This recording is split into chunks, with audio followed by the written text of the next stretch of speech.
හොඳයි. දැන් අපි බලන්න සූදානම් වෙන්නේ කොහොමද අපේ පරිගණකයට අපි විසින් කලින් ඩවුන්ලෝඩ් කරගත්ත MongoDB ඉන්ස්ටෝල් කරගන්න කියන එක සම්බන්ධයෙන්.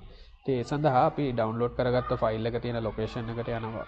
ඒක තියෙන්නේ downloads කියන ෆෝල්ඩර් එක ඇතුලේ. එතන මේ තියෙන MongoDB download ෆයිල් එක උඩ ඩබල් ක්ලික් කරන්න.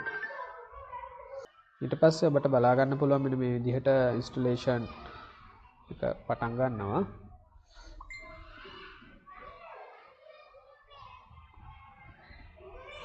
ඊට පස්සේ මෙතනින් next කරන්න. මෙතන terms and condition වලට අපි එකඟයි කියලා ඒක accept කරලා next කරන්න. ඊට පස්සේ මෙතනදී complete setup එකක් තමයි මම දෙන්න සූදානම් වෙන්නේ. ඒක නිසා මෙතනින් complete කියන එක select කරලා මෙතන installation වල ලොකු changes කරන්න අවශ්‍ය නැහැ. ඕක ඔය විදිහටම තියලා next කරන්න. ඊට පස්සේ එන message එක මෙතන install MongoDB Compass කියන එක active කරගන්න. මෙතන tick එක තියෙන්න ඕනි. ඒක වෙනස් නොකර ඔය විදිහටම next කරන්න. ඊට පස්සේ install කියලා දෙන්න. හරි මෙන්න මේ විදිහට අපි install කියලා දුන්නම installation එක පටන් ගන්නවා.